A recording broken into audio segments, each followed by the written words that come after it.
Most of the void power spreading through the galaxy had been siphoned into the void star.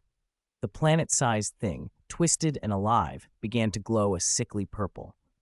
From its single demonic eye, a concentrated void ray shot outward, a filament of corrupting power that devoured whatever it crossed, turning matter and energy alike into void stuff. It did not pierce the interstellar dust or nebulae so much as lock on to the empty space in front of the void star. The ray struck that cosmic volume like a pebble shattering glass, instantly cracking the fabric of space.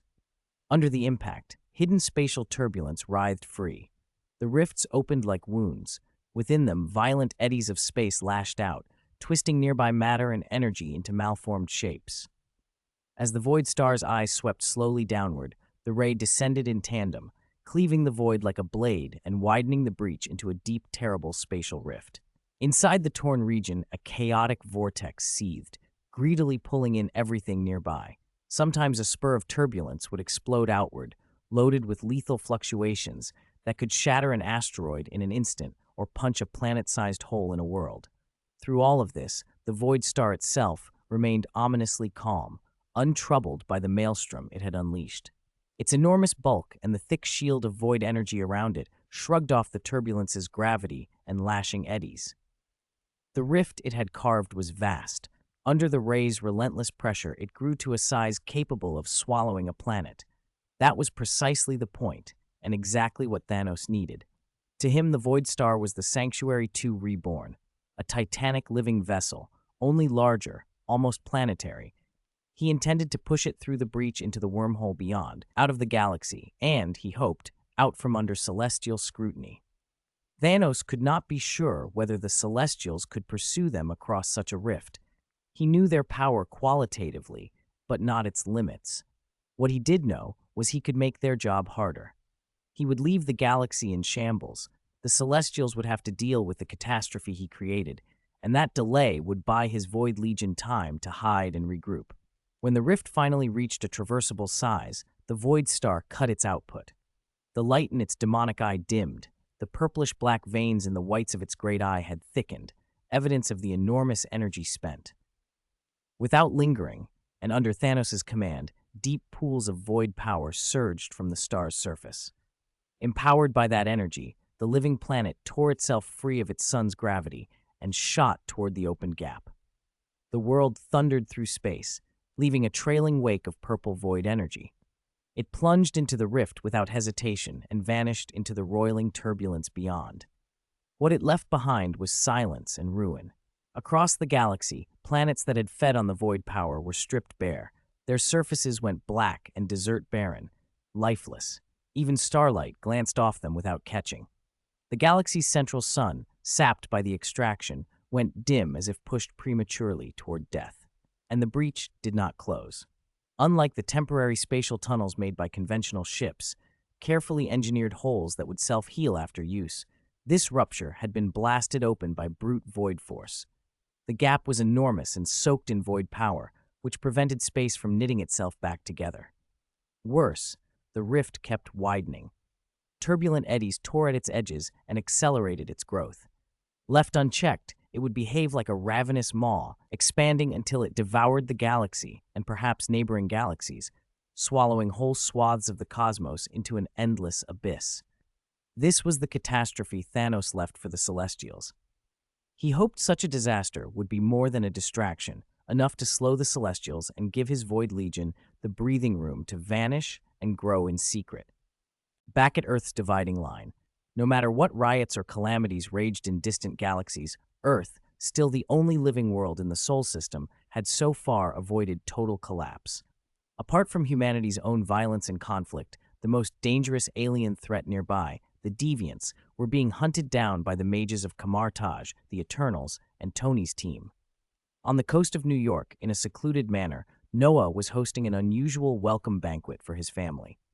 It wasn't for a person so much as for two sentient artifacts, Medjai's Soul Stealer, which Noah had just summoned, and Deathcap, which had been bound to him some time earlier. The celebration was lively in its own strange way, part family gathering, part ritual of recognition for the conscious relics now at their table. All right, everyone, I'd like to introduce a new member of our family, Mejai's Soul Stealer. They were all gathered in the villa's dining room. Steam rose from a spread of dishes laid out across the table. Noah stood and, with a small gesture, dispelled the whimsy enchantment on the scroll strapped to his wrist. The Soul Stealer returned to its original form, and he presented it to the room. "Oh, yay, welcome!" Gwen clapped softly at his left, her hands fluttering like two happy little birds. Her face was all warm, bright smiles. She dressed comfortably, a loose white silk outfit that hugged her skin just enough to look soft and homey. Her hair was tied up in fluffy spiral twin ponytails, playful and youthful, and she wore no makeup. The plainness only made her look purer, more beautiful. On Noah's right sat Lysandra. She had come straight up from the underground laboratory and hadn't changed. She remained as composed and elegant as ever. The feast itself, every dish perfect in color, aroma, and taste, was Lysandra's doing. She'd somehow prepared the whole thing in a short time, and it was a masterpiece. The most animated reaction came from the magic hat, which had arrived at the villa before Noah. The moment the Soul Stealer appeared in Noah's hand, the hat wheeled from Gwen's side to hover above Noah's palm, inspecting the new arrival.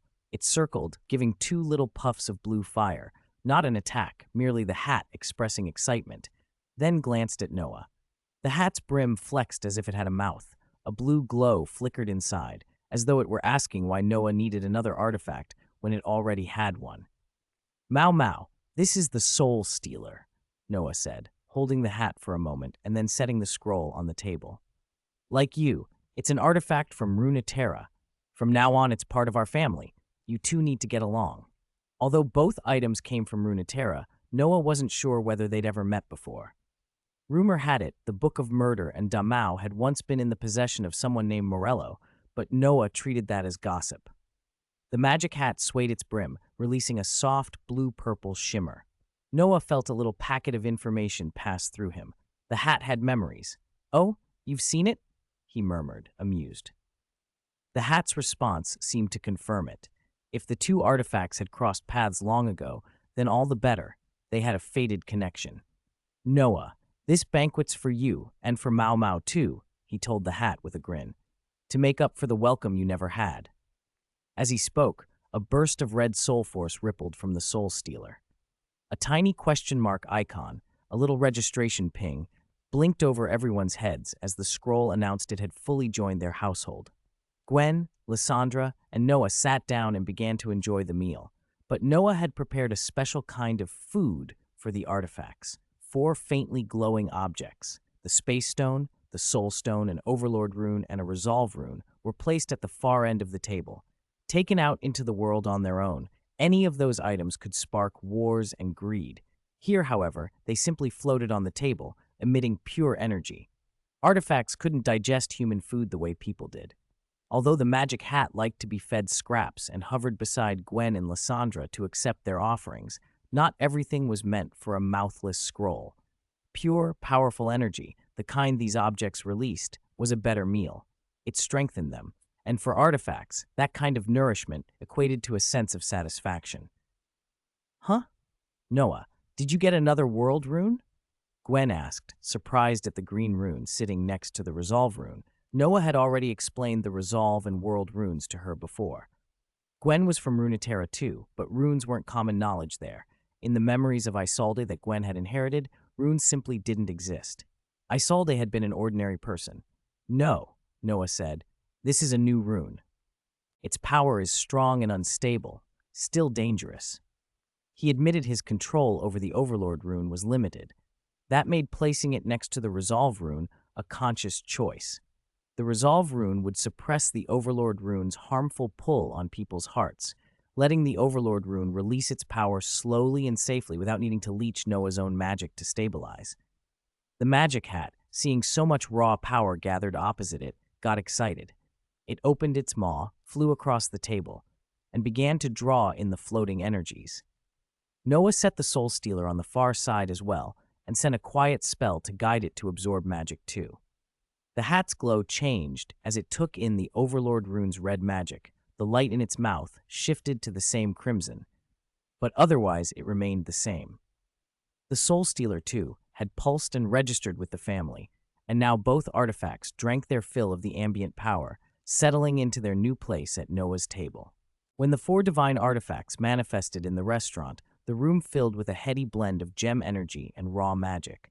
The concentration of power benefited everyone and everything there. Lysandra and Gwen, the two conscious artifacts, and the others, nourishing flesh and spell alike. The magic hat was especially gleeful. It hovered over the runes and gems, its wide mouth opening and closing as it siphoned power. With every new surge it absorbed, the color inside its maw shifted, blue, yellow, green, red, matching the essence it had taken in. Noah had noticed this before, although the magic hat couldn't be purified the way the soul-stealing scroll could after consuming the Overlord rune's energy. It could temporarily adopt the properties of whatever power it gulped. Drink Space Stone energy, and it could release Space Force. Drink Mind Stone energy, and it could spit out Mind Force. The Resolve rune yielded green life energy. The Overlord rune, red destruction. Each became a new flavor the hat could emulate. The soul-stealing scroll behaved differently. It sniffed at the other energies but found them wanting. Absorbing the Overlord rune suited it best. Noah concluded the Overlord rune's magic aligned with the scroll in a way other energies did not, making the Overlord rune uniquely effective for that artifact. The magic hat, on the other hand, might be able to benefit from a different rune. Noah suspected the sorcery rune, a symbol of pure magic with power on par with the Overlord rune, could provoke an extraordinary reaction from the hat. The real test would be summoning it, but that would have to wait.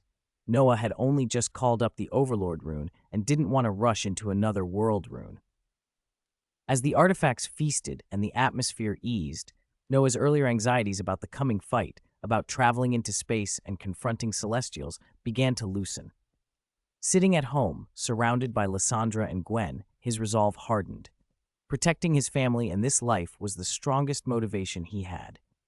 The rest of the night was warm and ordinary in the best way. A family dinner, shaded by laughter and a new confidence. Between bites, Noah explained the next dangers to Lysandra and Gwen, how the Celestials might act, what could come to Earth if he faced them, and urged them to keep themselves safe. For the upcoming battle, he planned to give them all the artifacts except the Guardian Angel to wear. Against foes of Dark Star and Celestial caliber, artifacts wouldn't do much to alter the battlefield for him. They would, however, help protect Lysandra and Gwen. The two artifacts with their own wills, Mau Mau and the soul-stealing scroll, would stay to assist them. In Noah's eyes, those two were among the most powerful he'd summoned.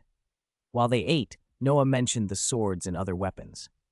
The soul-stealing scroll, sitting across from him, unexpectedly transmitted a message into his head. If any artifacts were unused, the scroll could take control of them. It couldn't boost a weapon to the full 200% potential that some artifacts could under their own blessing, but it could at least let weapons perform at their proper strength. Noah blinked. He was surprised the housebound book had volunteered, surprised that it could control weapons at all. Then he thought about it. The scroll animated souls from its pages to attack. Shifting that capacity to animate metal and make it fight was not that far-fetched. The book had hundreds of pages. Directing a handful of weapons would be easy. When the banquet ended, Noah emptied his backpack and equipment slots, laying the instruments out so Lysandra and Gwen could familiarize themselves with them. If a battle with Celestials came, he wanted them comfortable with what they might have to use. Weapons he left behind: magic cut, static shiv, electrocution blade, storm razor, an electric-sensitive tri-blade, ascended gauntlets, pair, and 2 hands of justice. He decided the Canyon Maker was too dangerous to pass on. Void-graded weapons were something he'd wield himself. The hands of justice had adhered to Noah's arms the moment they were summoned, and he hadn't used them much. Now he peeled them off and integrated one into each woman's right hand. The hands had no up or down. They functioned regardless of where they were grafted. The ascended gauntlets were among the gloves he left as well, 2 pairs, essentially giving them a full complement of fists. Armor and supplies came next. Noah selected a few defensive pieces he considered most useful: Michael's Blessing, Randuin's Omen, Boots of Swiftness, Natural Force, and the Guiding Lantern. He added some compact health items, a a crimson crystal, and other small sundries to give them extra survivability. He also handed over health and mana potions, things he didn't need now, but which Lysandra and Gwen might. Gwen couldn't help but play with the items, twisting a gauntlet between her fingers and prodding the glowing edges of a blade. Lysandra watched them both with a fond smile. Noah surveyed the pile of artifacts and gear, feeling a weight lift off him, even as the gravity of what would come remained. "That's about it," he said, finishing the inventory. "That should do it. This will be enough." Noah glanced at the artifacts laid out on the table, each one humming faintly with contained magic, and nodded in satisfaction. He had already pulled out the most useful weapons and armors. What remained were items of little practical value, things like a Hextech rocket belt, Hextech-powered plating, and the Chemtech chainsaw sword. They were interesting for research, but not suited for direct combat. Beyond those odds and ends, the rest of the display consisted of powerful pieces Noah had used before. Their potency needed no explanation. He kept 2 artifacts aside, specifically to support Lysandra and Gwen. Medjai's Soul Stealer could devour and bind souls, fire soul attacks on its own, and even command other enchanted items to strike, an extremely useful asset. Rabadon's Death Cap was an even deadlier force. In the game, it was the most devastating magical amplifier, and in reality, it was no different. He also reserved the World Ender's Magic Hat, which granted a dramatic boost even when Noah was at his strongest. The hat could spew devastating magical fire and hugely amplify the wearer's spells. Noah planned to feed it more gems and rune energy so it would offer a wider array of powers in the battles to come. He kept 1 guardian angel in his equipment slot as a contingency. It wasn't out of some morbid fear of dying so much as pragmatism. As long as he remained alive, there would be a chance to salvage everything. If Earth fell and the Ancient One couldn't reverse time in time, Noah could use the Time Stone himself, if it still existed, or reassemble the Time Assassin, Echo's fragments in his pack, and travel back to fix things. All of those plans required one prerequisite. He had to beat the Celestials and survive. For that reason, he preferred to keep a literal extra life within reach.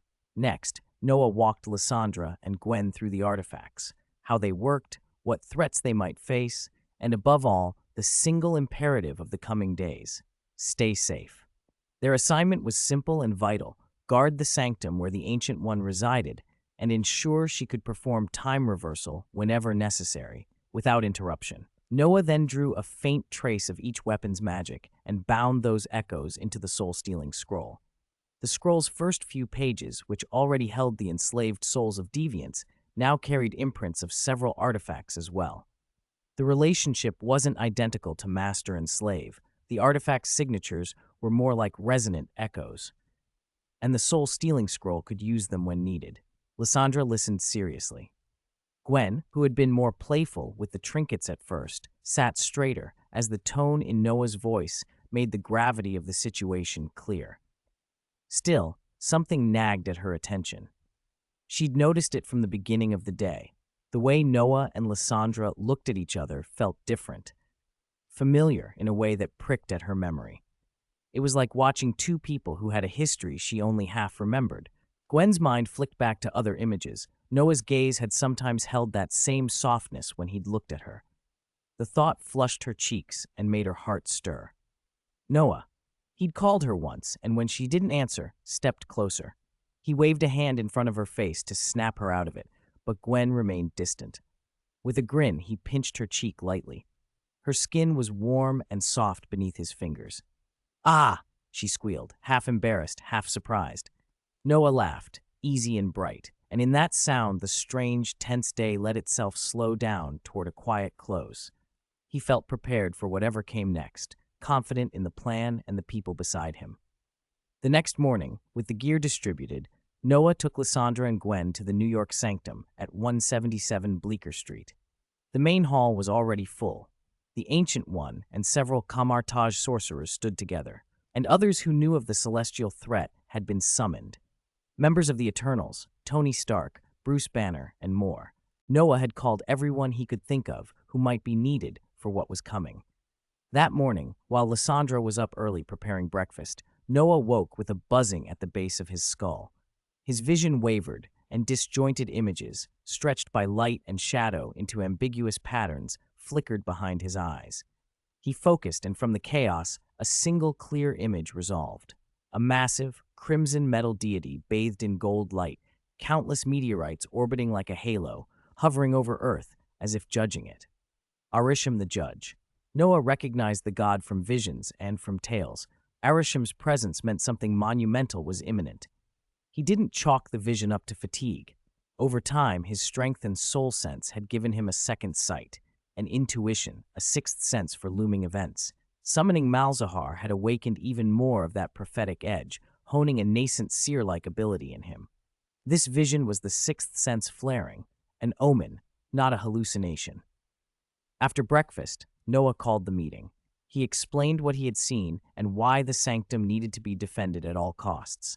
Then he escorted Lysandra and Gwen into the main hall and briefed the gathered defenders on their roles. The hour for preparation had arrived. The game had deepened into something far larger than any of them had expected. Everyone had gathered inside the New York sanctum, but the place looked different from the first time Noah had stepped through its doors. He remembered a grand staircase rising to the second floor, crowned by a circular glass window that threw patterned sunlight across the faces of entrants. Today, the main hall was unusually open. The staircase had been moved, and the sunlight that used to fall across a visitor's face now spilled onto the floor in a warm, golden sweep. This was no mere rearrangement of furniture. Noah felt the hum of spatial magic throughout the sanctum. The same immense spatial aura he knew from Kamartaj. Someone had reshaped the interior itself. Ancient One had clearly renovated the place. Spatial wards had expanded the sanctum's volume, and dozens of spell formations lay woven through the air, complex, interlocking, and utterly controlled. The discipline and precision of the work marked the Sorcerer Supreme's hand. Only she could order chaos into such tidy patterns. At the center of the hall, Ancient One sat before a majestic bronze device that looked like an armillary sphere crossed with an ancient astronomical instrument. It rested on a solid square base. Multiple concentric bronze rings hovered within, suspended by magic and intersecting at deliberate angles, each ring glowing with a golden light like a river of stars. At the device's heart, a green gem floated, the Time Stone. Ancient One had removed it from the eye of Kamartaj. She usually wore on her chest and set it inside this mechanism. Noah entered with Lysandra and Gwen at his side. Ancient One opened her eyes as they arrived and turned to regard them. Lysandra, a few bright flashes darting through her eyes, had already sent the sanctum's location and Noah's briefing to the people he'd instructed, several of the Eternals, and to Tony Stark and Bruce Banner. Because of the deviant attacks over the past days, Banner had been staying with Tony for the time being. Noah had found it cumbersome to open a teleportation portal for Banner every time, so Banner had been kept at Tony's place instead.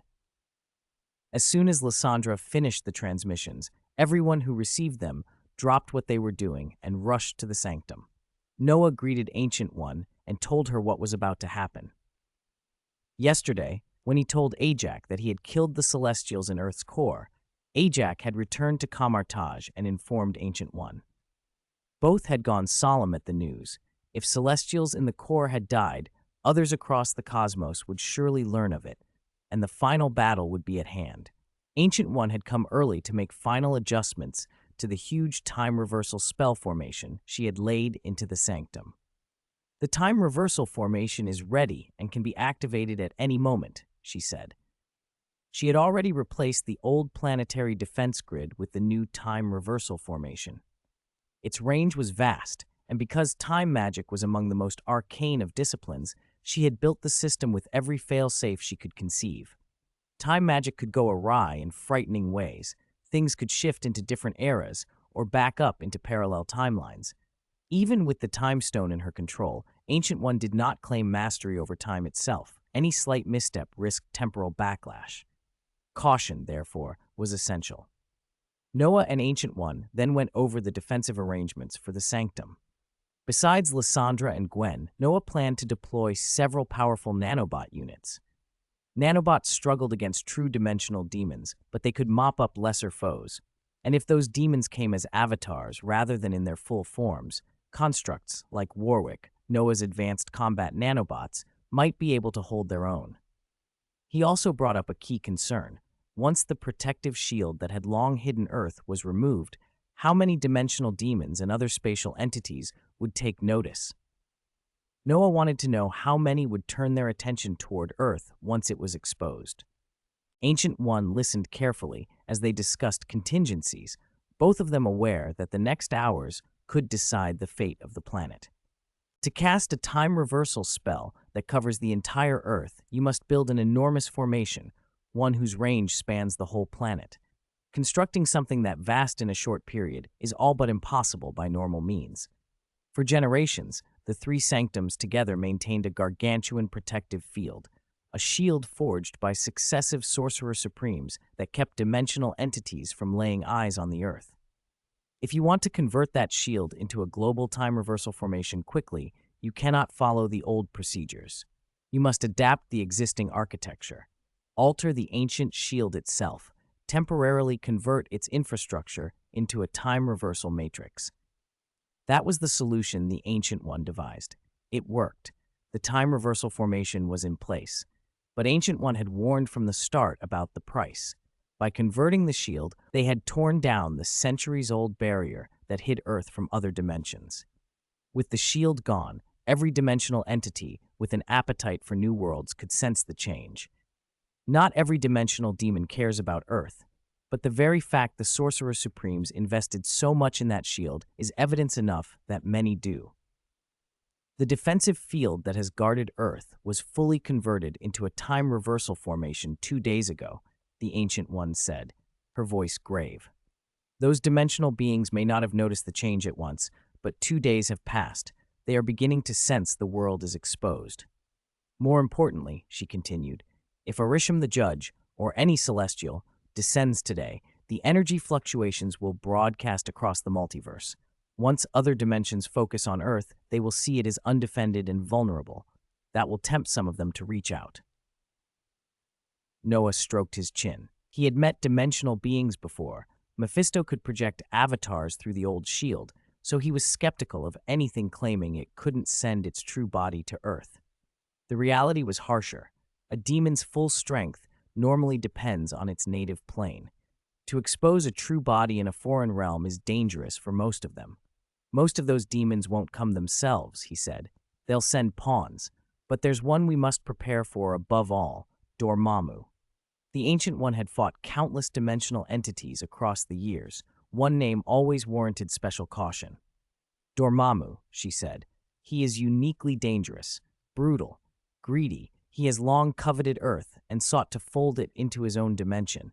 The defense field kept him at bay. Now, knowing that defense is gone, he will see an opportunity. He will not easily let it pass.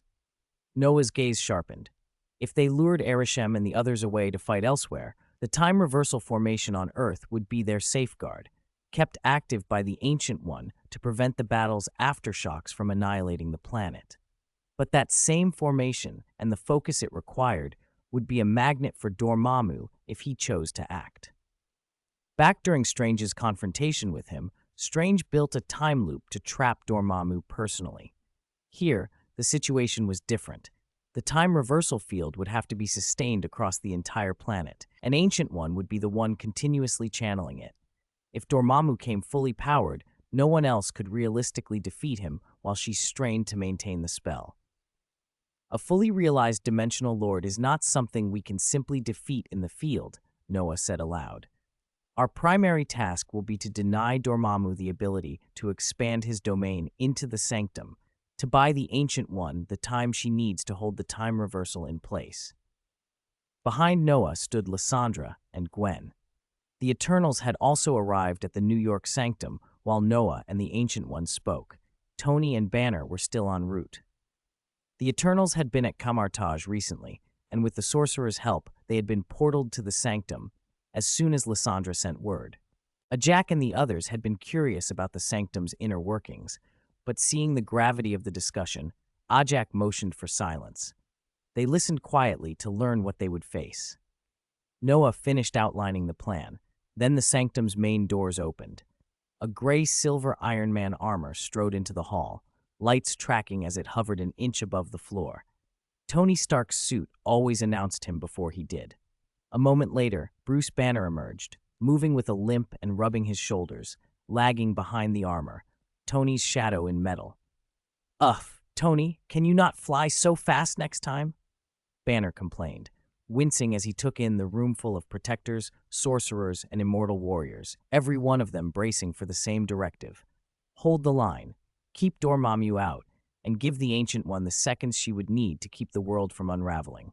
"Ugh, Tony, don't fly so fast next time."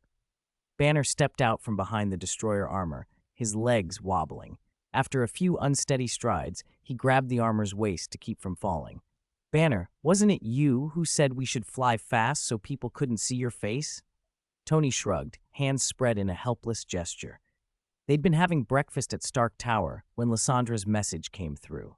The moment Tony read it, he understood how serious things were. He didn't hesitate. He pulled Banner, who hadn't finished his meal, and they left immediately.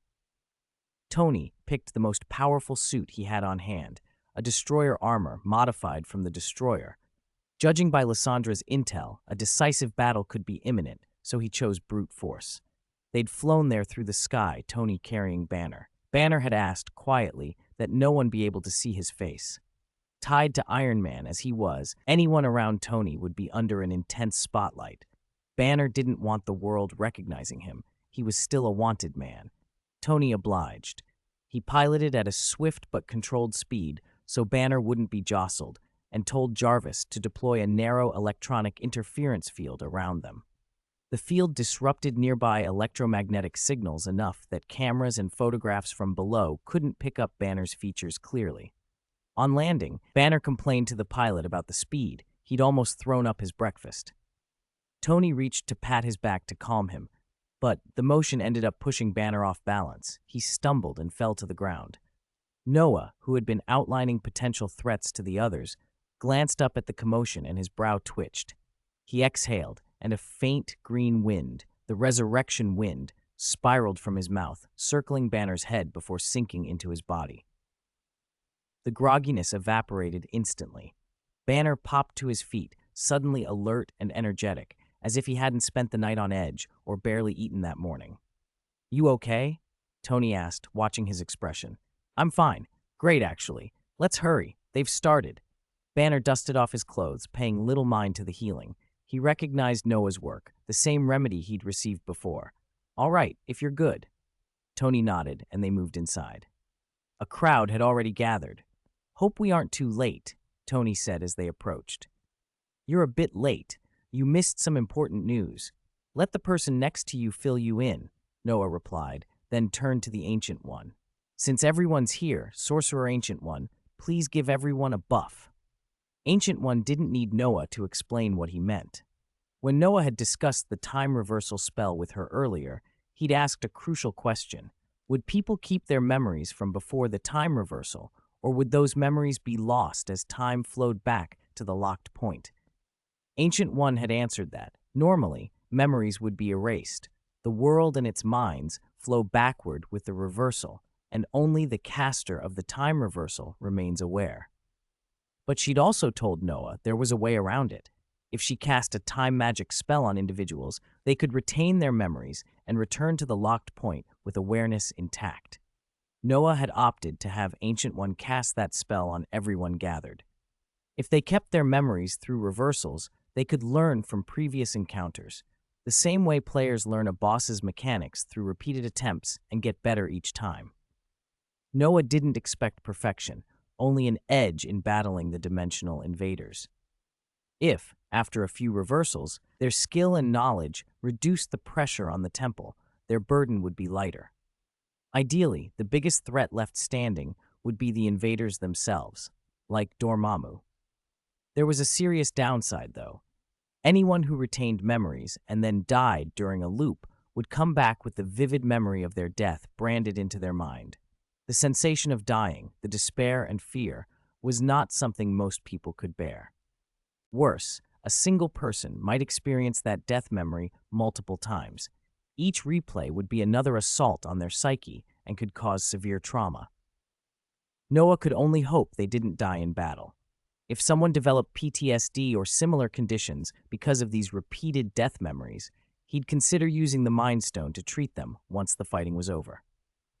Come on, line up. The Ancient One will give you a ward. Gwen, you go first.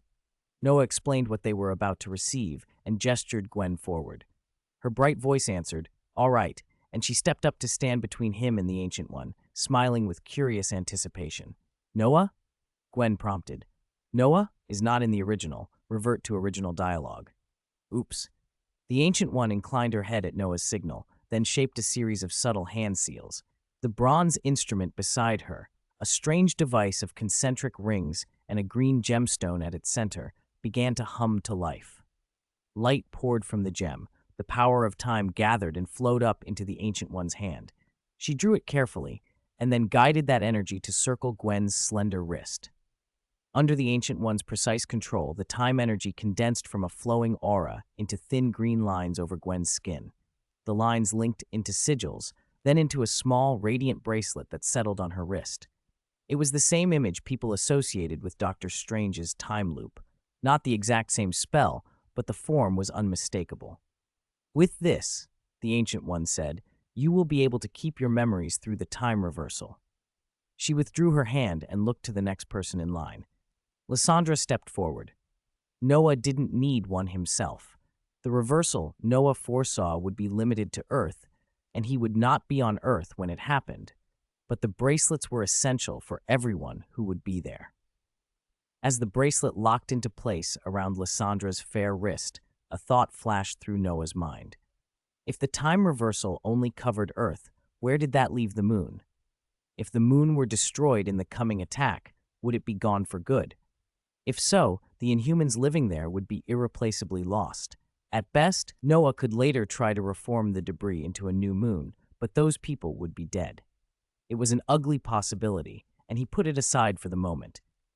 Ancient One moved down the line, placing the green bracelets on each person's wrist until everyone who would be on Earth at the reversal had one. When the last bracelet snapped into place, Noah pulled Gwen and Lysandra aside. Listen, he said quietly. Besides guarding the integrity of the time spell, your first priority is your own safety. Time reversal can bring you back, but the shadow of death is not easily dispelled. Be cautious. He meant it. He did not want members of his family or their allies tainted by something that might not be fully erased, and he stressed the other, most important point: protect the bronze instrument. It was the core that made their version of time reversal possible. If that core was damaged, everything would fail. While Ancient One finished the final adjustments, Tony and Banner, standing nearby, turned to Kingo and asked about Noah's warning, the prediction that the Celestials would arrive today. Banner and Stark both found prophetic dreams a stretch, but Kingo confirmed what Noah had said.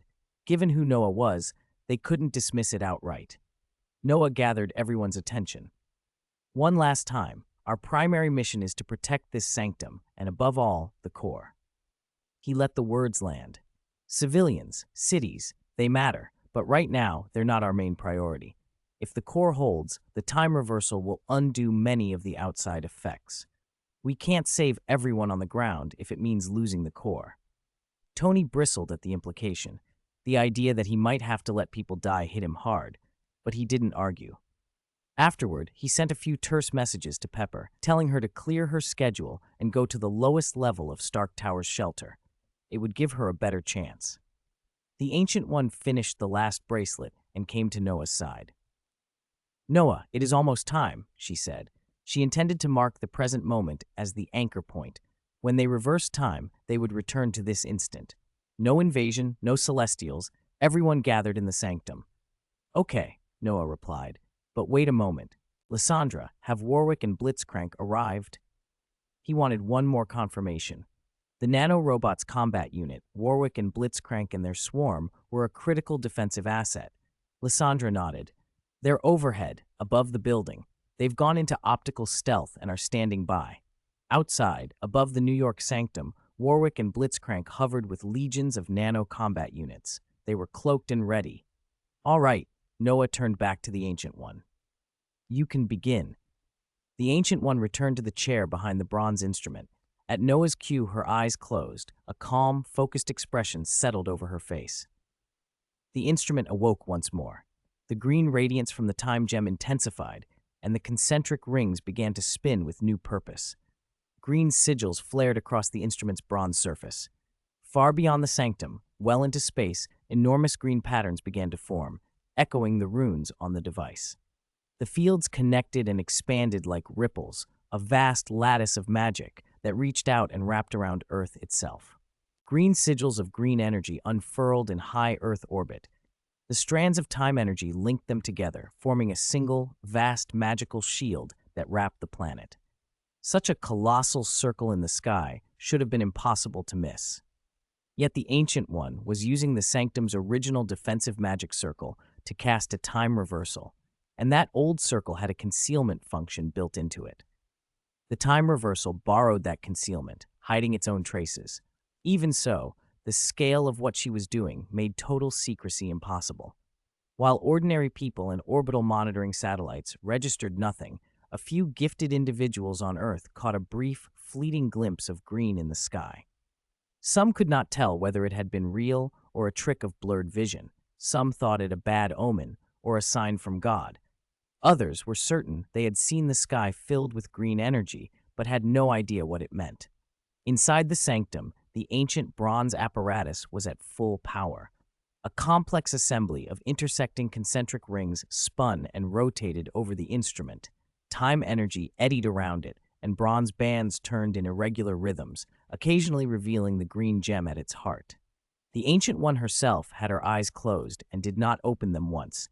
She was concentrating on directing the time stone, guiding the enormous time reversal circle. Only she could channel the stone's power well enough to sustain such a spell, which meant she was confined to the sanctum and could not join the coming fight. The other's job was simple and urgent: guard the Ancient One and the instrument from any interference. 10:21, Noah said, checking his watch. Every time you perform a time reversal after this, you'll return to this time point. Treat it like a save point. If we ever wake up at a different time, warn the Sorcerer Supreme immediately. We can't afford mistakes.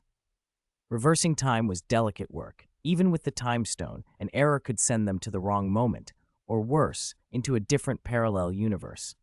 Noah's warning came from a place of caution. He didn't fully know the limits of the Ancient One's control, so optimism coexisted with worry. So Noah, how long until those Celestials get here? And when do the dimensional demons show up? Tony asked, glancing at the slender, green-gleaming bracelet wrapped around his armor-clad forearm. Banner stood beside him, studying the bracelet with a worried frown. If he turned into the Hulk, would the thing hold? Would it snap? The concern was unnecessary. The bracelet had been forged with the Time Stone's power. It could expand and contract with his limb. Even if Banner's arm ballooned several sizes when he transformed, it would grow with him, remaining snug and intact. It also offered more protection than its delicate look suggested. Time-crafted wards that ordinary weapons couldn't breach. Only a direct assault by a being whose true form had personally crossed over, one of those dimensional demons in their true states, might break it. Short of that, the bracelet was as sturdy as the stone that made it. Noah was about to answer, but then he stiffened. He pressed his lips together, knuckled his brow, and his eyes snapped upward. He wasn't looking at the chandelier on the sanctum ceiling. His gaze pierced it, fixed on something beyond. At the same instant, the Eternals, who had been arguing and preparing a moment before, went still. Conversations cut off mid-sentence. Movements halted as if pulled into place. Mouths closed, heads turned slowly and stiffly, necks craned toward the same point Noah was staring at. The chatter that had filled the hall evaporated. Only the low hum of instruments and the susurrus of time energy remained. Tony and Banner followed the other's line of sight, but all they could see was the chandelier and the vaulted ceiling. Still, Banner felt the hair rise along his arms, and something in him, the green, coiled power the Hulk spoke for, stirred uneasily. Tony's suit pinged an alert as an unfamiliar energy signature surged nearby. "He's here," Noah said, voice low and grave. "He's here?" Tony and Banner blinked, confused for a moment. Then, in the next instant, they both understood. Noah meant the Celestials. Noah's gaze, which had been fixed on the sky, snapped back down to the Eternals gathered below. He could feel a surge of cosmic energy gathering, not the power of the Eternals themselves, but a foreign, vast energy arriving from somewhere else. The Eternals' eyes trembled. They were suddenly frozen, unable to speak or move, as if some invisible edict had shackled their bodies. Then, out of nowhere, 3 golden halos materialized around each of them. The rings spun slowly at shoulder, waist, and hip, encircling and binding them. This was celestial energy. The being descending seemed intent on taking the Eternals who had betrayed them first. As the halos snapped into place, the Eternals' feet began to lift from the ground. None of them, save Icarus, could fly. It was obvious the halos were hoisting them upward. Before the rings could build momentum, though, 8 crimson bolts of lightning split into being and shot toward the ascending Eternals. Each bolt fractured into 3 as it neared, creating intersecting strikes that hammered the 3 golden restraints. Boom. Crack. Snap. The crimson lightning, bristling with destructive force, smashed into the celestial halos and shattered them into glittering fragments. The shards collapsed into pinpricks of light and winked out as they hit the earth. Freed, the Eternals dropped back to the ground. Still shaken, they steadied one another, first glancing at Noah, then up into the sky. They finally realized their creator had arrived, Arishem the Judge. They had never felt such overwhelming power. Under its embrace, they had been utterly helpless. If Noah hadn't been there, Arishem would surely have taken them straight from the planet. A red rune in the shape of a trident had already sparked into being in Noah's hand. It spun slowly, wrapped in crimson magic and crackling with red lightning. Sensing the Celestials' intentions, Noah had unleashed his strongest weapon, the Overlord rune, and used it to shatter Arishem's bindings. He didn't bother explaining anything to Tony and Banner, nor did he check on the still rattled Eternals. Instead, he strode toward Lysandra and Gwen. Close behind him stood the core instrument of the ritual. Behind that, the Ancient One. She seemed to sense the change, but made no dramatic move. Her eyes stayed closed, only her brow tightening, her hands continuing their subtle work on the instrument and the magic circle. Then, Noah did something that startled everyone. He raised his palm and pointed at the ceiling. A vast surge of magic exploded from his hand, pouring upward like a breached dam and slamming into the roof with immense force. Boom! A deafening blast tore through the upper floor of the New York sanctum. On the street outside, drivers braked hard, pedestrians stared in alarm. People craned toward the ancient building and watched dust and masonry drift from a suddenly gaping hole in the top floor. What had happened? A gas explosion? A terrorist attack? It looked as if the blast had been aimed straight toward the sky. The surrounding walls and windows were oddly untouched. The sanctum, which had stood unchanged for centuries, had just been damaged in a way it never had before. The Ancient One twitched her brow, sensing the disruption. Noah, however, felt nothing but focus. He kept his eyes on the sky. The ceiling was gone now. His sight was unobstructed. Time reversal could fix the damaged roof later. For the moment, he needed the view. Outside, the sky changed. Where a few white clouds had drifted, a vast bank of dark clouds boiled up without warning, as if punched into existence by thunder. They spread in an instant, swallowing the sunlight and smothering the sky. New York, no, all of North America, fell under an unnatural twilight. People shifted their attention from the blown-out roof to the new, menacing heavens. Within the pitch-black clouds, lightning flickered and thunder rolled. What captured every eye, though, was a strange, faint light that shimmered through the gloom. The dark clouds, driven by some unseen force, began to split open from the center of that light, peeling left and right like a curtain drawn back. As the void widened, a shockwave hurtled down to street level. Everyone caught in it was thrown to the pavement. Many were knocked unconscious. Only the hardiest stumbled back to their feet and turned to look upward. What they saw stopped their breath. The light in the clouds was not sunlight at all. It was 6 enormous, glowing eyes opening in the blackness above them. The 6 pinpoints of light that had been lost in the dark clouds were not sunbeams.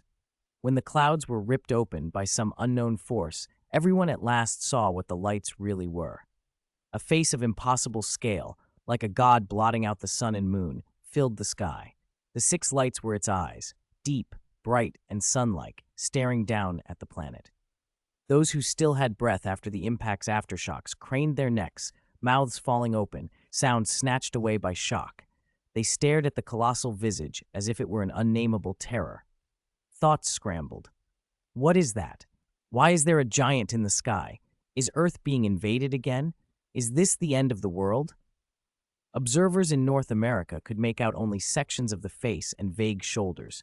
People on other continents mostly saw a shadow smothering the heavens and could not resolve any features.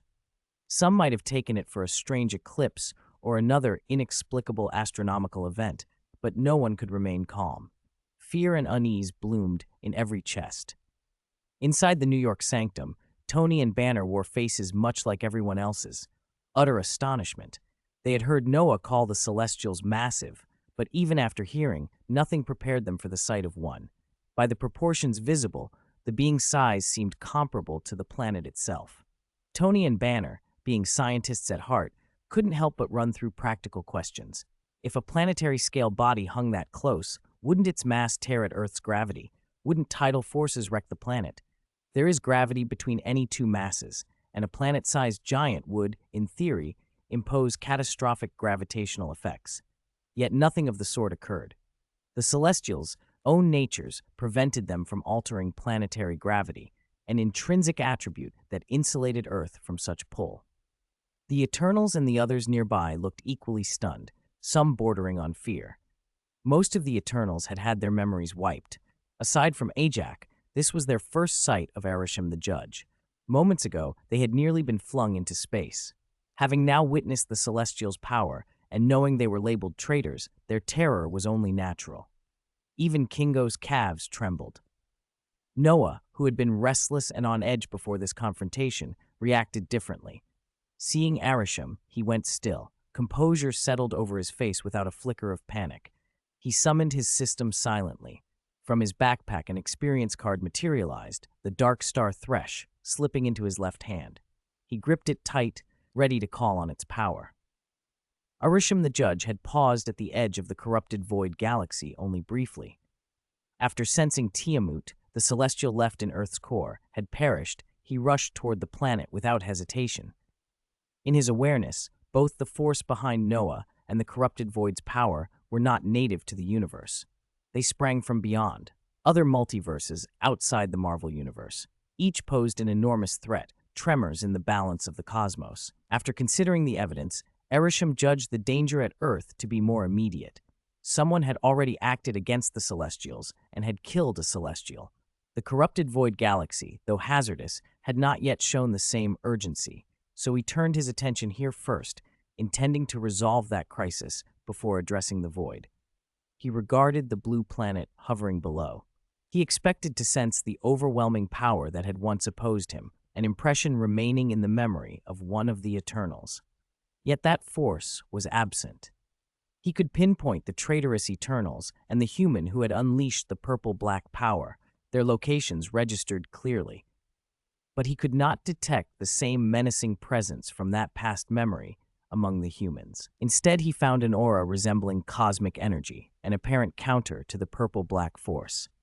It puzzled him. When Arishem remembered his fight with the demon-like entity that wielded black hole power, he had anticipated an adversary with reality-bending power comparable to his own.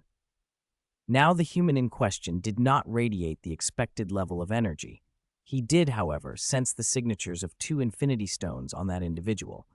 Still, the full, terrifying power Arishem had expected was missing. Given that, Arishem's plan was straightforward. Subdue the betraying Eternals, Ajak and her companions, drag them from Earth to stand before him, and demand answers about their treachery and about the human. He intended to interrogate them personally, but Noah intervened, upsetting those plans.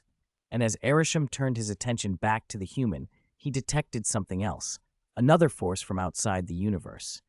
The human's aura marked him as native to this universe, not an alien life form. How, then, had he acquired power drawn from beyond the multiverse? Arishem's curiosity sharpened into alarm.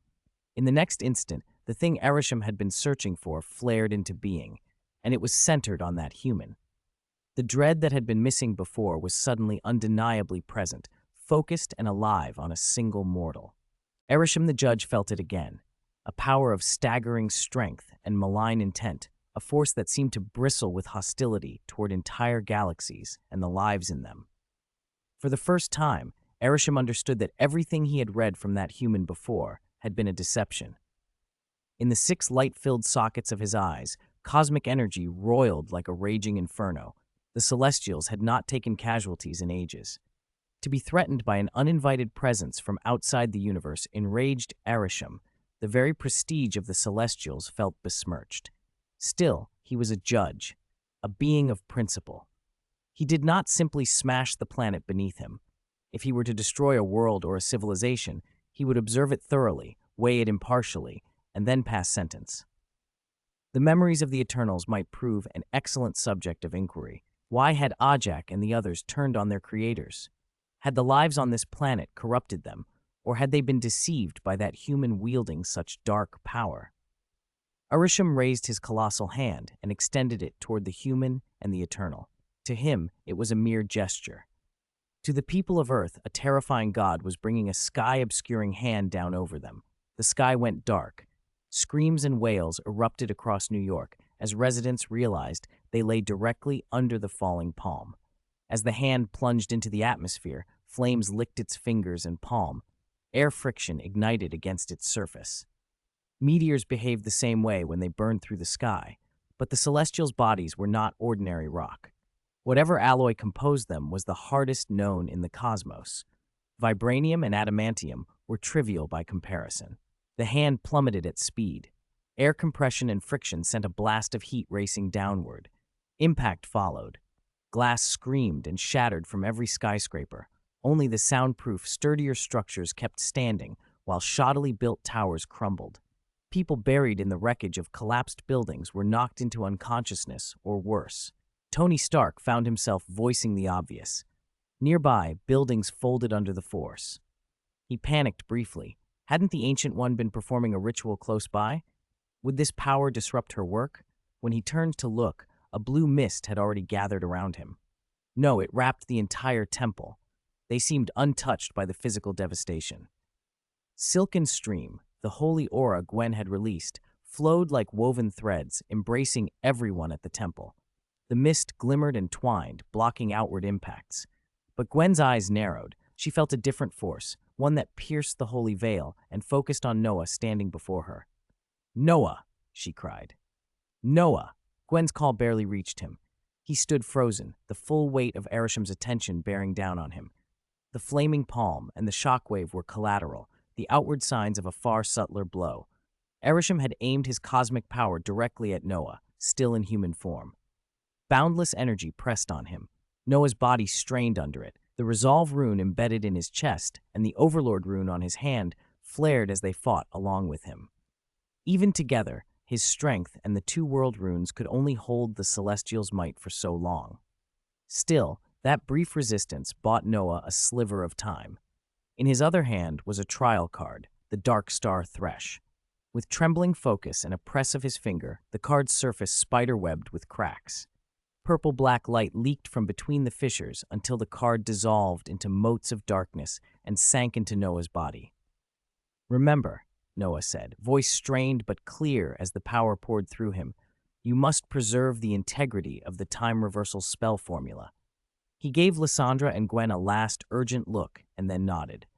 Light ripped across his skin, purple-black and bright, his limbs unbolting from the paralysis. His body contracted into the light, collapsing inward until he became a single dark point. That point widened into a black whirl that tore itself into nothingness and vanished. Far above, Erisham registered the absence. The target he had fixed in space had simply disappeared. Alarm flared, an unprecedented sense of threat, cold and sudden, like teeth behind his back. He retracted his palm and pivoted to face whatever had come up behind him. In the time it took to turn, space itself began to buckle, as if some force was tearing the fabric apart. A wound in reality opened, a churning black aperture rimmed with purple-black light, an abyssal gateway. From that void, a blade of darkness leapt, an enormous scythe of refined night, humming with a lethal chill and concentrated power. It hurtled through the torn space, an executioner's arc, aimed straight at Erisham the Judge. In the black expanse above Earth, Erisham the Judge loomed like a living mountain. His colossal form stretched across the sky, a barrier so vast it swallowed the sun. Before the people below could recover from the shock of that sight, something else unfolded behind him. A vast, phantom black hole, its maw dark and cold. It was not as large as Earth, but roughly half its size, and from its abyss a scythe tore free. The blade was wrapped in dark star power, its edge chilling as if it carried the sorrowful cries of innumerable lives, planets, and stars. Arisham's senses flared and his cosmic energy readied to erupt at the unexpected threat from behind, but the scythe struck faster. The frozen hook caught the Celestial's neck, metal clashing against metal. Where dark star power met cosmic energy, sparks and blinding light erupted. Black chains spilled from the scythe and snaked around Arisham's body. They moved like living things, tightening round and round until his limbs were bound. Each attempt to wrench free only made them constrict further, like a python squeezing its prey, while the dark star power on the chains dampened the celestial cosmic energy that tried to push back. From the depths of the black hole came the sound of links grinding together, and whatever dwelt there dragged Arisham step by step toward the void. The sight stunned everyone on Earth. The huge face that had blotted out sky and sun was suddenly hooked by a foreign black thing and being pulled slowly away. The chains drew him thousands of kilometers at first, then hundreds, then tens, until the motion ceased altogether. For a moment, the pull slackened, and the Celestial's golden power began to surge. Arisham's skin, rimed in purple-black energy, started to shimmer as his own golden celestial power punched through. A warm, inner light bled back across his armored surface. As he gathered strength to spread his arms and tear himself free from the scythe and chains, something enormous pushed out of the black hole. A head, vast as a mountain and soaked in absolute darkness, loomed into view. Space itself warped around it. 3 tentacles, horn-like, sinuous, flailed in the void. On its inverted triangular chin, a pattern like a red, death-omened star seal pulsed faintly. Rows of jagged fangs grinned from a mouth that made the hairs on the neck of the universe stand up.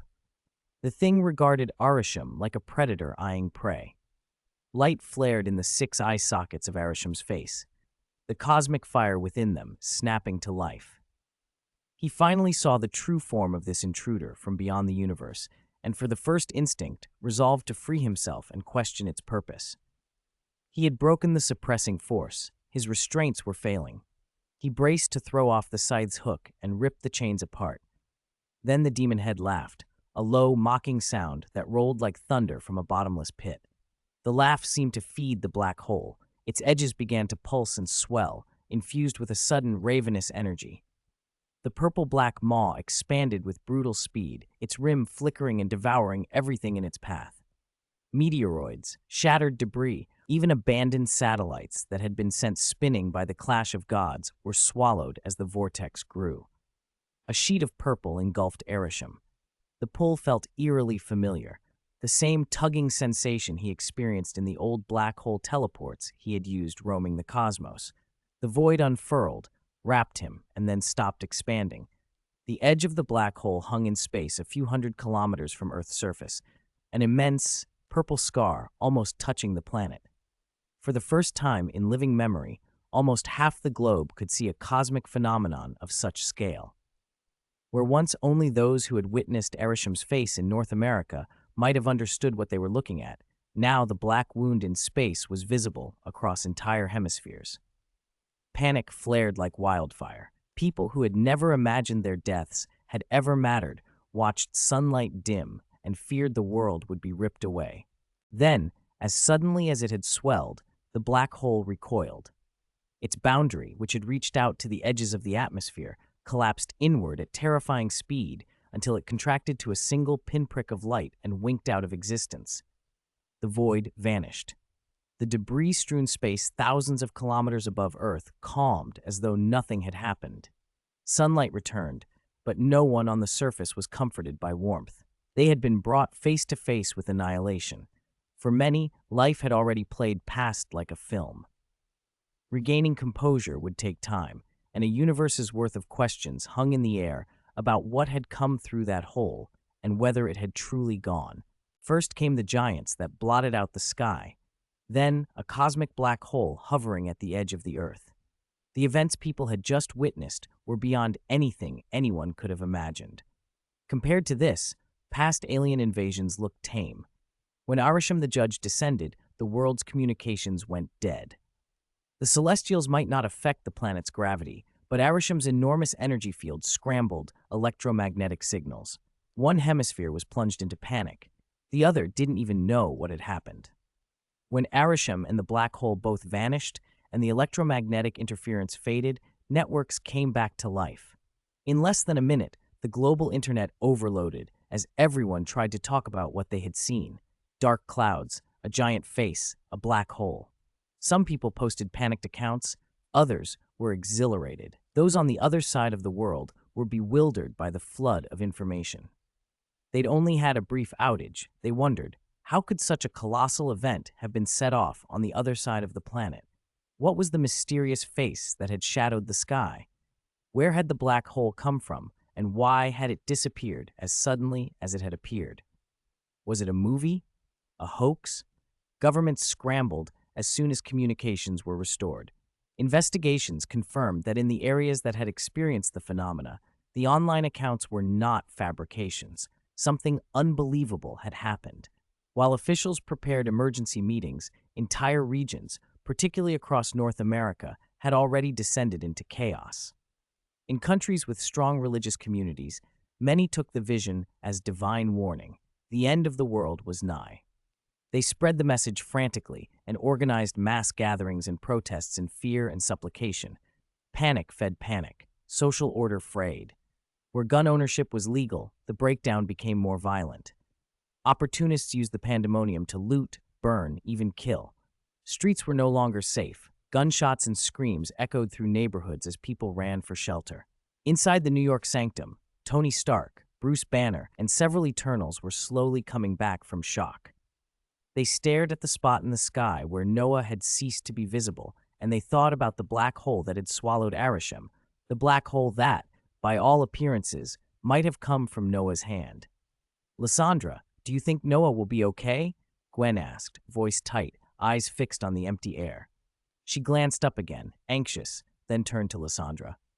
"We have to believe him," Lysandra said. Her face was calm, but the firmness in her voice steadied Gwen. She reached out and covered Gwen's hand with both of hers, a small anchor in the unsettled room. "What do we do now?" Banner asked, listening to distant screams and the occasional gunshot. He was uncharacteristically quiet. The images of the sky had left him oddly still. Even the Hulk, who usually roared at danger, seemed subdued. Because the sanctum's ceiling had been torn open, the sounds from the city poured in. Tony's heart hammered in his chest. No matter how this ended, the vision of that colossal face would be burned into his memory. The riot noises made him look grim. His thoughts leaped to Stark Tower. Pepper was still there. Had she followed his instructions and gone to the underground room?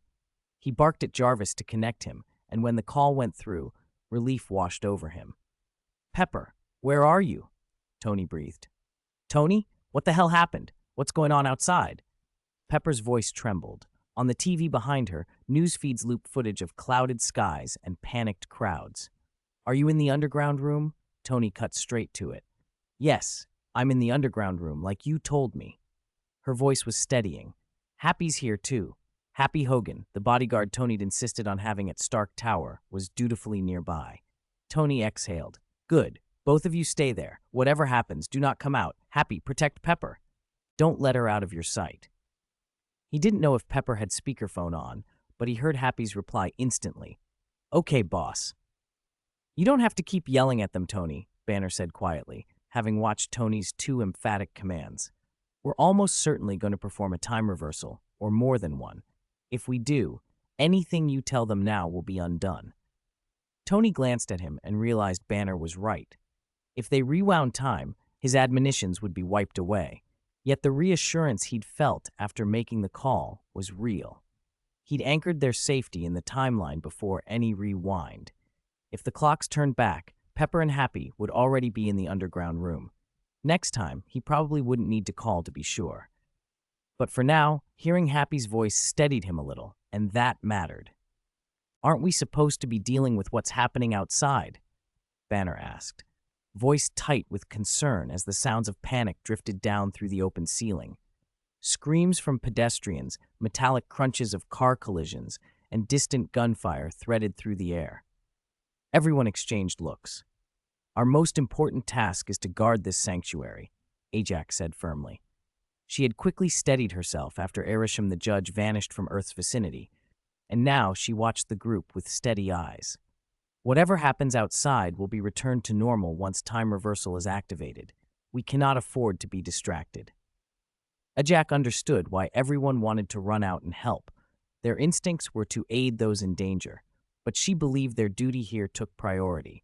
Once time reversal ran its course, whatever calamity befell the world would be undone. After a brief moment of thought, the Eternal conceded to her command. Banner and Tony exchanged a look, both visibly uncomfortable at the sounds from above, but they understood.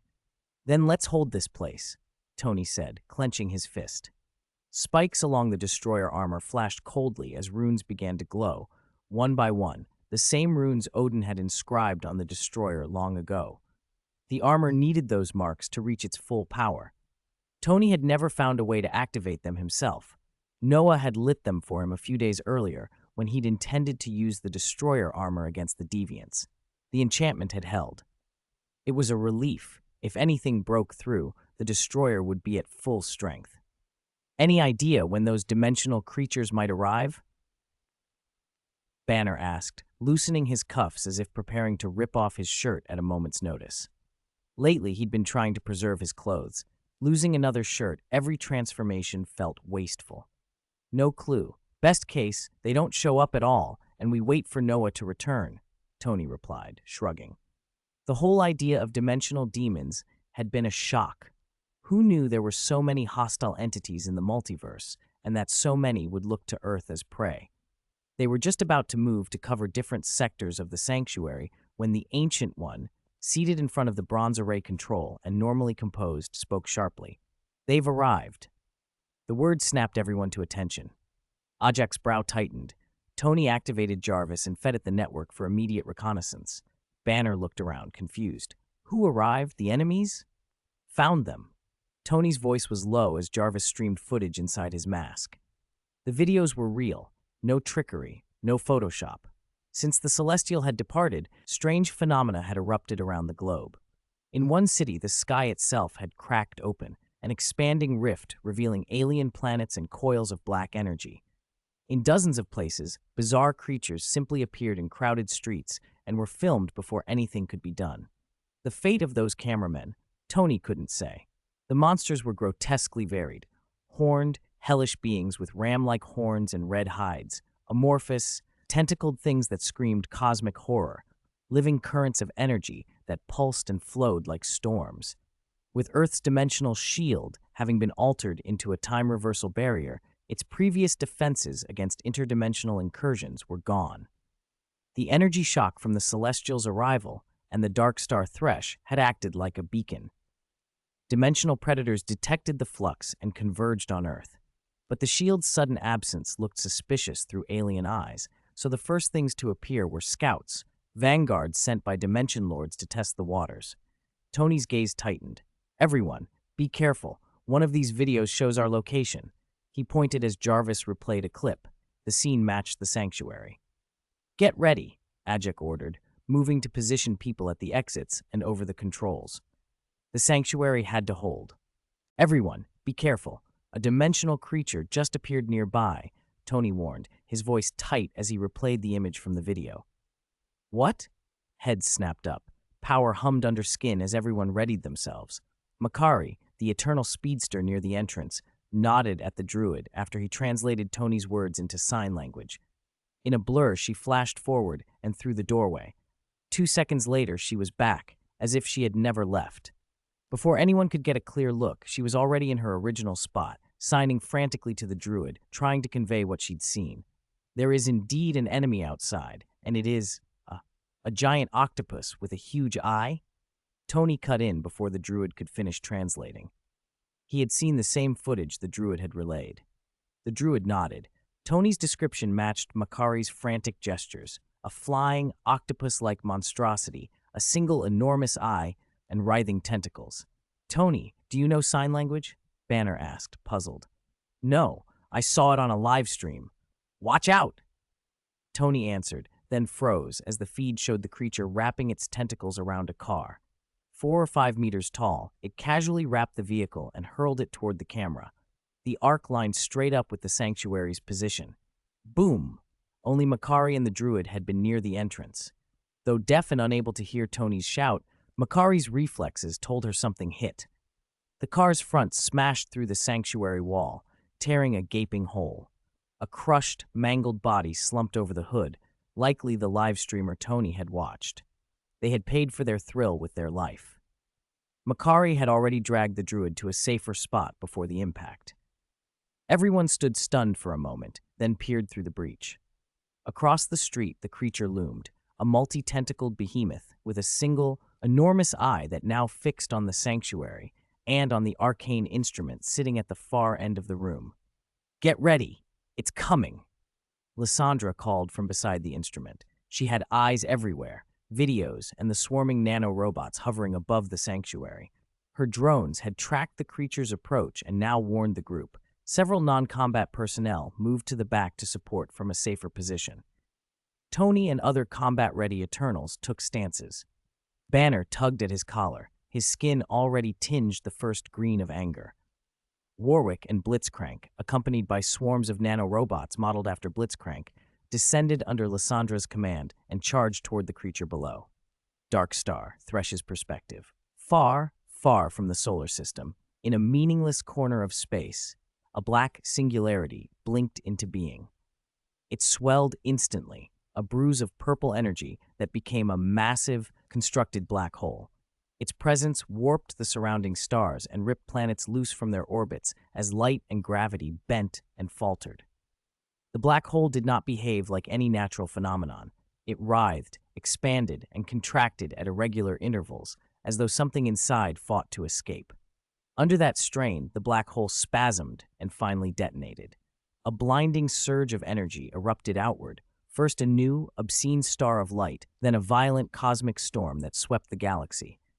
Worlds shattered like glass. Stars were extinguished as the storm devoured everything in its path. The cascade of destruction didn't stop at a single galaxy. It swept outward until entire galaxies were ground into dust. From the wreckage where the singularity had been, two titanic figures emerged. Between them, a struggle of gold and purplish-black energy roiled, each clash sending shockwaves that shredded the fabric of space. The anomaly had a cause. Two cosmic gods had been battling within the heart of the black hole. On one side stood Ereshkigal the Judge, a being as vast as a planet, ringed by asteroid-like halos and radiating golden power. Opposing him was Dark Star Thresh, demonic, terrifying, one hand cradling a shadow-black void, and the other wielding a scythe that sought stars and devoured them. After Noah used the black hole to engulf Ereshkigal, his intent had been to shift the battlefield far from Earth. But Ereshkigal had torn free of the scythe and the chains that bound him. As the space between them folded and convulsed, Noah and Ereshkigal continued to rage within the rupturing void. Their blows fed the singularity's instability until the spatial movement collapsed. When it ended, they were stranded in this unknown galaxy, the remnants of their clash scattering the region into ash. Boom, boom, boom. In a tiny corner of the boundless cosmos, space itself was being torn apart. Time and matter convulsed as uncountable energies burst outward like a flood, splintering stars, shredding galaxies, and rending the fabric of space into jagged fragments. Darkness and blinding light collided in a chaos that swallowed whole systems. Amid that cataclysm, the black demon and the red god clashed without pause. Their shapes flickered in and out of the exploding luminance. Each stroke of power sent quakes through the void. The black demon's darkness yawned like an abyss, devouring all. The red god's radiance flared like a sun, bathing the battlefield in searing light. Ereshkigal the Judge, celestial, plated in a mysterious red metal laced with raw cosmic energy, stood at the heart of it. His body shimmered under the torrent of power. Ereshkigal thrust his arms forward. Cosmic energy surged into being before him, coalescing into a rapid succession of stellar embryos. They were born and transformed in an instant, not as nurturing beacons of life, but as torrents of violent supernova energy. Several of those supernova torrents blasted outward, so bright they briefly outshone the distant stars, turning the surrounding region into a flash of daylight. The supernova torrents lasted only moments. A relentless gravitational vortex twisted them apart and swallowed them into utter blackness. Opposite Arisham, a vast, boundless black hole hung in the void like a patient devourer, pulling in gas, dust, energy, light, and even warping time and space around it. Stars can never defeat the dark star, a voice echoed from the maw, cold, mocking. Black holes are their destiny. The universe ends in darkness. A hand, drenched in purple-black energy, reached out from the blackness and caressed the event horizon. Unbound by ordinary laws, it pushed. The black hole obediently slid forward, its movement rippling the surrounding space, bending starlight and warping the energy fields around Arisham. The stellar embryos Arisham had made began to falter. Their light wavered, as if on the verge of dissipating under the hole's pull. Arisham felt the crisis in his core. He had never expected an intruder from beyond the universe to command such dominion. In this cosmos, Celestials had long been apex powers, unchallenged. Arisham had assumed his strength would be enough. Now he discovered that the force opposite him not only created black holes, but used them to negate the Celestials' power. The darkness could simply swallow his attacks. He could have made a black hole himself by accelerating a star's life and forcing its collapse, but that would result in a crude, uncontrollable singularity, certainly nothing like the weapon his opponent wielded. Worse, if he created one, the other could seize control of it. The opponent's mastery of black holes made any such gambit a likely aid to the enemy. As the black maw drew nearer, Arisham poured the last of his cosmic energy into the forming embryos. The stars swelled and hardened, their fields knitting together into a single gargantuan, blazing mass, an artificial star the size of 1,000,000 kilometers, a furnace meant to push back gravity with pure light and heat. It flared outward, trying to push the black hole away. The black hole simply ate the radiance. Heat vanished into shadow as if it had never been, and Arisham began to pull back. "Oh, trying to run?" The voice from the darkness noted, amused. Noah revealed himself beside the void, no longer merely a presence but Dark Star Thresh in full. In his left hand he gripped an energy chain, the other end snaked into the gaping black hole he controlled. Because he had expanded the singularity, he couldn't hurl it with the casual speed he once could. The massive hole moved deliberately. Still, it moved enough. From the chain's perspective, Noah could see Arisham attempting to withdraw. It did not surprise him. After their brief clash, both had learned the same truth. Dark Star Thresh's power overwhelmed even a celestial like Arisham. Noah had once wondered, before Arisham's arrival, whether his transformation could stand against celestial might. The answer had come quickly and clearly. When Noah had first used the experience card to become Dark Star Thresh on Earth and then faced Arisham near the planet, a certainty had blossomed inside him. He could win. Arisham, for all his shining presence, was not the immovable mountain Noah had feared. Against the raw, voracious gravity and darkness of Dark Star Thresh, Arisham was outmatched. Now the roles had reversed. The Celestial, who had walked the pinnacle of this universe, found himself the hunted, while the being born of darkness and experience held the advantage in offense and defense. The chain hummed in Noah's hand, the black hole tugging at fate itself as the two forces continued their deadly dance across the shredded canvas of the cosmos. Among the Celestials, Arisham the Judge is not the strongest. Though his title places him high in their hierarchy, he is not the most powerful in pure combat terms. The Celestials are not a single being named Arisham. Their name is plural for a reason. They are a collective of mighty entities, each with unique abilities and specific roles. Beyond their shared task of scattering stars and expanding the universe, each Celestial holds a distinct office, usually signaled by their epithet. Arisham, the Judge, the red, six-eyed Celestial, is the one who judges worlds. The Celestials observe planets at appointed times and under set conditions. Arisham determines whether a world and its civilizations should persist. When he delivers a verdict, he rarely carries it out personally. More often, he summons an executioner, Exitar the Eradicator, to perform the cleansing. If Erisham is the civil magistrate of the Celestials, Exitar is their general. This detail doesn't appear in the films, but it is how the collective operates.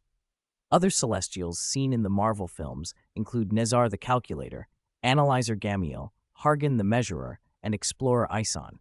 Each fulfills a function, maintaining the universe's order and expansion.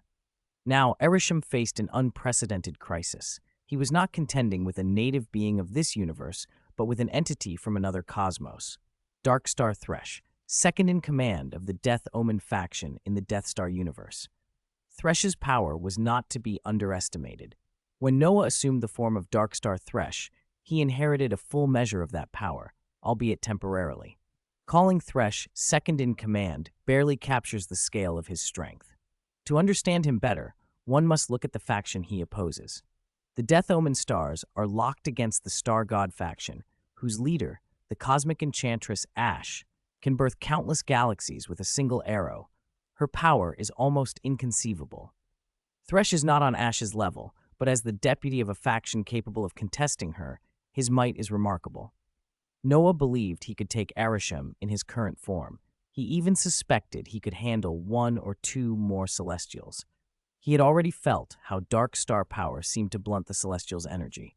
Dark star force acted like a natural counterweight to the cosmic order embodied by the Celestials. How precisely that antagonism worked, Noah could not say. Star God power in the Death Star universe did not seem to suffer the same restraint, but the effect was real. The Celestials' energies were dampened in the presence of Dark Star. Erisham had created a colossal star and now stood millions of kilometers from the black hole and the Dark Star avatar. From that distance, he poured a surge of celestial power into the unstable, artificially fused star and detonated it. The star, already unsteady from being a composite of smaller suns, collapsed into chaos under the added input. Its interior became a roiling mass, regions colliding, fusing, and tearing apart in a blind frenzy, releasing unimaginable energy. The star was a powder keg whose fuse had been lit. Its internal pressure drove its shell outward, its volume ballooned in a heartbeat, and its luminosity spiked to a blinding, unprecedented level. Erisham's method was brutal and efficient in a way peculiar to the Celestials. They used their cosmic energies to stitch together stars, then used those stars as bombs. Directly converting raw cosmic power into a destructive blast would cost far more. Creating a star first was a far more economical route to devastation. Once the powder keg was ignited, Erisham prepared to withdraw. Retreat was not shameful to the Celestials. Rationality governed them, and a tactical withdrawal was simply strategy. He had judged this enemy beyond what one Celestial could handle. His plan was to create a blinding, disorienting burst to hamper the enemy and then teleport away to rendezvous with his kin. Behind him, a red-black hole unfurled, the channel for his escape. He had already sent a summons to the other Celestials. Even if the foe pursued, Erisham believed he could rendezvous with arriving Celestials during the teleport. Noah watched him and understood the move. He could not let the Celestial go. The dark star form he wore was bound by time. The trial card's duration would expire, and when it did, the borrowed power would vanish. Without it, Noah would have no hope of standing against the Celestials. If Erisham escaped to call reinforcements, Noah's window to fight would close. He had to stop Erisham from slipping away. Inside the colossal star, a turbulent, violent reaction boiled like a powder keg ready to blow. Noah felt it, the spatial energy spike, the intention behind it. He sensed Erisham the judge moving, preparing to flee. He also knew his window was limited. The experience duration for Dark Star Thresh would not last forever. If Erisham escaped now, Noah would have almost no way to deal with the Celestials once the experience card expired. For a moment, Noah wondered if Erisham had realized the transformation was time-limited and planned to fight a delaying war. But that seemed unlikely. The system's power should far exceed that of any Celestial. Darkstar Thresh was a force that had already sent Erisham into disarray. The system could manifest such power at will. How could a mere Celestial perceive and outmaneuver it? In any case, Noah would not let Erisham slip away. The artificial star Erisham had conjured had swollen to several times its original size in an instant.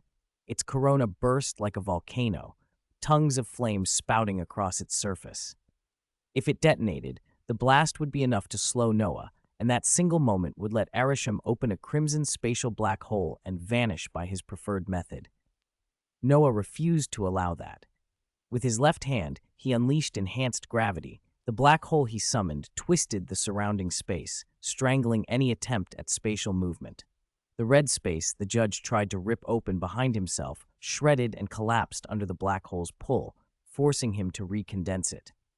At the same time, the chain in Noah's right hand swung like a mad serpent, the star-stealing scythe at its end channeling vast dark star power.